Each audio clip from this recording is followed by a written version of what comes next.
One star entertainment channel यादें programme में आज लेकर आया है आपके लिए सुपरस्टार अमिताभ बच्चन और मुकेश खन्ना के बारे में कुछ दिलचस्प बातें। जब मुकेश खन्ना साहब ने फिल्म इंडस्ट्री में कदम रखा था तो उन्होंने कई फिल्में साइन की थी और उनकी पहली फिल्म रिलीज़ हुई और उसके बाद उन्हें 3-4 फिल्में और मिली तो लेकिन वो फिल्में औसत दर्जे की रही थी।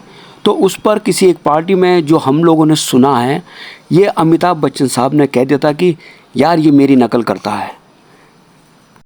ये बातें सुनकर मुकेश खन्ना साहब को बड़ा झटका लगा था और उस बात के बाद उनकी कुछ फिल्में रिलीज़ हुई लेकिन वो फ्लॉप हो गई।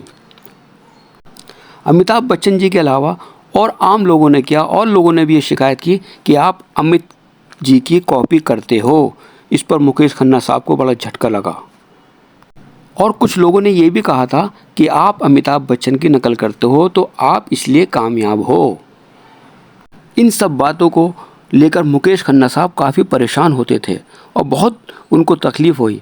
उन्होंने कई बार मीडिया के सामने आकर ये साफ किया कि मैं किसी भी कलाकार की नकल नहीं करता हूँ, अगर मेरे अंदर ये चीज़ है तो ये गॉड गिफ्ट है। लेकिन साहब बड़ा अफसोस रहा मुकेश खन्ना जी को। खैर बहरहाल कुछ दिनों के बाद उनको फिल्में मिलना भी बंद हो गई, यानी कि उनको फिल्में मिलना कम हो गई। कुछ फिल्में मिलती थी और उनका जो स्तर यानी कि कैरियर धीरे धीरे नीचे गिरने लगा था। उन्होंने फिल्म इंडस्ट्री को अलविदा कह दिया। हालांकि कुछ समय बाद उनकी कुछ फिल्में रिलीज़ हो रही थी, लेकिन साहब उन्होंने कुछ टाइम तो आराम किया और उनका रुझान पूरा फिर टीवी की तरफ हो गया, यानी टीवी की दुनिया की तरफ। और महाभारत जैसे बड़े सीरियल और शक्तिमान जैसे शो में काफ़ी लोकप्रियता हासिल की, यानी कि शक्तिमान ने तो उन्हें बहुत ऊंचाइयों पर पहुंचा दिया। उनका सपना था कि वो बॉलीवुड के सुपरस्टार बने, लेकिन अमिताभ बच्चन जी के कहे कुछ शब्द और लोगों के कुछ शब्द उनके सपनों को चकनाचूर कर गए। और जनाब टीवी की दुनिया में सफलता पाने के बाद मुकेश खन्ना साहब ने पीछे मुड़कर नहीं देखा।